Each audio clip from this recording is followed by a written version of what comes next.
Hello friend, welcome back to my channel প্রতিমার জগৎ। আমি প্রতিমা চলে এসেছি তোমাদের সামনে সুন্দর একটি পেট ভর্তি ব্রেকফাস্ট নিয়ে। তো আজকে আমি তোমাদের সামনে করে দেখাবো পনির চিজ ব্রেড কিভাবে করতে হয় বাড়িতে। অসাধারণ দোকানের মতো সুন্দর ব্রেড আমি তোমাদের সামনে করে দেখাবো। তো আমি প্রথমেই এই ব্রেড তৈরি করার জন্য নিয়ে নিয়েছি একটি বোলের মধ্যে মেজারমেন্ট কাপের 1 কাপ ময়দা, তার মধ্যে নিয়ে নেব স্বাদ মতো লবণ আর একটুখানি চিনি, সেগুলোকে মিশিয়ে নেব। তারপর আমি এর মধ্যে নিয়ে নেব 1 চামচ পরিমাণ ইস্ট। তোমরা চাইলে কিন্তু এখানে বেকিং সোডা বা বেকিং পাউডারও দিতে পারো। তো আমি এখানে ছোট চামচের 1 চামচ নিয়ে নিলাম ইস্ট, দিয়ে খুব ভালো করে সেগুলোকে একটু শুকনো অবস্থাতে মিশিয়ে নিতে হবে। তো চামচ দিয়ে খুব ভালো করে সেগুলোকে আমি একটু মিশিয়ে নেব। দানা দানা যে ইস্টগুলো আছে সেগুলো যেন মিশে যায়। এবার উপর থেকে আমি নিয়ে নেব এখানে রুম টেম্পারেচারে রাখা দুধ। আমি এখানে মোট 2 কাপ দুধ ব্যবহার করব এই ময়দাটি মাখার জন্য। প্রথমে 1 কাপ দুধ আস্তে আস্তে করে ঢালবো, ঢেলে চামচ দিয়ে খুব ভালো করে সেগুলোকে মিশিয়ে নেব। এবার হাত দিয়ে আমি সেগুলোকে একটু নরম করে মেখে নেব। এবার এখনও শুকনো আছে, তো এই শুকনো অবস্থায় আমি নিয়ে নেব কিছুটা পরিমাণ রিফাইন্ড অয়েল। তো আমি এখানে টেবিল চামচের 1 চামচ রিফাইন্ড অয়েল দিলাম। রিফাইন্ড অয়েল দিয়েও খুব ভালো করে মেখে নিতে হবে। খানিকটা তেল আমি রেখে দেবো, সেগুলো পরে লাগবে। তো এবার আমি খুব ভালো করে সেই তেল দেওয়ার পর আরেকটু মেখে নেব। পরে আরও কিছুটা দুধ আমি এখানে ব্যবহার করেছি। তো আমার এখানে মোট 2 কাপ দুধ লেগেছে। তোমরা চাইলে জল দিয়েও মাখতে পারো। তো আমি এখানে দুধ দিয়ে মেখেছি। এই ব্রেডটা খেতেও খুব সুন্দর লাগে দুধ দিয়ে মাখলে, তাই আমি দুধ দিয়ে মেখে নেব। তো মোটামুটি একটু নরম করে সেগুলোকে মেখে নেব। মেখে নেওয়ার পর একটি প্লাস্টিক আমি উপর থেকে ঢাকা দেব। তার উপর একটি প্লেট আমি চাপা দিয়ে মোটামুটি 8 ঘন্টার মতো রেখে দেব রেস্টে। এইবার আমি নিয়ে নিয়েছি একটি বড় সাইজের আলু সেদ্ধ করে।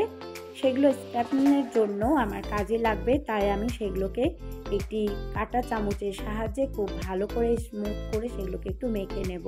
তো আলুগুলো আমি মেখে নিলাম। উপর থেকে নিয়ে নিচ্ছি 1 টুকরো পনিরটা গ্রেটারের সাহায্যে সুন্দর করে আমি গ্রেট করে নেব। সেই আলু সেদ্ধর ওপর সেই পনিরগুলো আমি নিয়ে নিলাম। তার মধ্যে নিয়ে নেব স্বাদ মতো লবণ, নিয়ে নিলাম এখানে চিলি ফ্লেক্স, একটুখানি গোলমরিচের গুঁড়ো আর ভেজে রাখা জিরে গুঁড়ো। সেগুলো দিয়ে খুব ভালো করে আমি একটু মিশিয়ে নেব। তারপরে আমি এর মধ্যে নিয়ে নেব একটুখানি পেঁয়াজ কুচি। আমি এখানে ছোট সাইজের একটি পেঁয়াজ ছোট ছোট করে কুচো করে রেখেছিলাম, সেগুলো তার মধ্যে দিয়েও খুব ভালো করে মিশিয়ে নিতে হবে। আর কোনো মশলা আমি এর মধ্যে অতিরিক্ত কোনো মশলা দেব না। আর দিয়ে দিলাম একটুখানি আদা আর রসুনের পেস্ট, খুব অল্প একটু রসুন আদা পেস্ট আমি দিয়ে দেব। সেগুলো দিয়ে খুব ভালো করে আমি একটু মেখে নেব। আর খুব সুন্দর করে নরম করে সেগুলোকে একটু মেখে নিতে হবে। 8 ঘন্টা পর আমি ফিরে এসেছি। আমার সেই ময়দা একেবারে ফুলে ফেপে উঠেছে। সেগুলোকে একটু হাত দিয়ে এইভাবে যেই বাবলসগুলো জমেছে সেগুলোকে একটু বের করে নিতে হবে। এবার খুব ভালো করে মেখে নেব। মাখার সময় যদি মনে হয় যে একটু নরম আছে, তাহলে একটু শুকনো ময়দা উপর থেকে ছড়িয়ে দিতে হবে।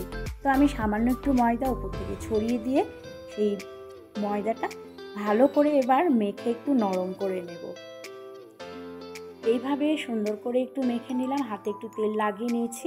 একটি ছুরি দিয়ে খুব এগুলোকে একটা একটা করে পিস করে আমি কেটে নেব। আমি এখানে মোট 6 পিস ব্রেড তৈরি করব। তো 6 পিস আমি কেটে নিলাম। কেটে নেওয়ার পর সেগুলোকে একটি করে আমি বলের মতো করে নেব।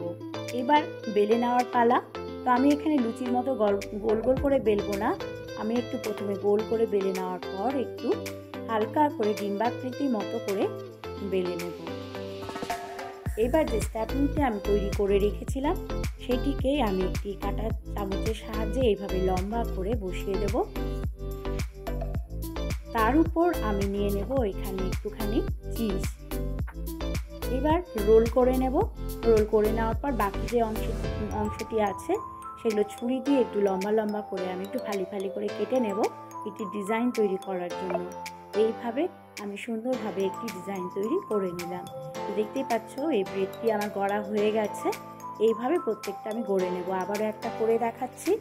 আবারও আমি উপর থেকে স্প্যাটুলা একটু নিয়ে নিলাম 1 চামচ, তারপর নিয়ে নিলাম আমি এখানে চিজ রোলের মতো করে এবার সরু সরু করে কেটে নিয়ে তার উপর এইভাবে বসিয়ে দেব। ব্যাস তৈরি হয়ে গেল আমার সেই ব্রেডগুলি। এবার আমি একটি ফ্রাই প্যান নিয়েছি, তার মধ্যে খানিকটা তেল নিলাম আর ব্রাশ দিয়ে খুব ভালো করে তেলগুলো লাগিয়ে নেব। এবার রেডি করা ব্রেডগুলো তার উপর আমি একে একে সব বসিয়ে দেবো। আমি এখানে মোট 6 পিস তৈরি করেছি, 6টি আমি এর মধ্যে বসিয়ে দেব। এবার উপর থেকে একটুখানি দুধ আমি ব্রাশ করে নেব।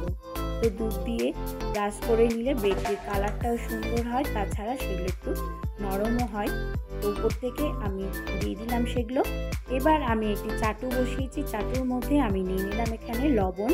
তো তোমাদের এগুলো মনেই হতে পারে যেগুলো বালি আছে, কিন্তু বালি নয়। আমি এই লবণে অনেকবার কেক তৈরি করেছি, তাই কালারটি বালির মতো একটু কালচে হয়ে গেছে। আবার আমি কৌটোয় সেগুলোকে ভরে রেখে দেব। এইবার সেই বালির উপর একটা স্ট্যান্ড বসিয়েছি, তারপরে ফ্রাই প্যানটা আমি বসিয়ে দিলাম। এবার ঢাকা দেব।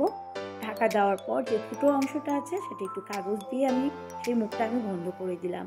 তারপরে মোটামুটি 40 থেকে 45 মিনিট লেগেছে এগুলো আমার বেক হতে। উপর থেকে একটুখানি সাদা তিল আমি ছড়িয়ে দিয়েছিলাম। এক পাশটা হয়ে যাওয়ার পর এক পাশটা আবার একটু সেঁকে নিলাম। তারপরে 10 মিনিটের মতো উল্টো পাশটাও আমি একটু সেঁকে নেব। তো দেখতেই পাচ্ছ কি সুন্দর অসাধারণ হয়েছে আমার এই ব্রেডগুলো। তো আমি এখানে করেছি পনির চিজ ব্রেড, খেতে অসাধারণ লাগে। 1 থেকে 2টো খেলে কিন্তু আমাদের পেট ভরে যায়। বাড়িতে ছোটরা যারা আছে তারা কিন্তু খেয়ে ভীষণই খুশি হবে আর বারবার অনুরোধ করবে এইভাবে পনির চিজ ব্রেড করার জন্য। ভালো লেগে থাকলে অবশ্যই লাইক কমেন্ট শেয়ার করতে ভুলবে না। চ্যানেলটি সাবস্ক্রাইব করার অনুরোধ রইল।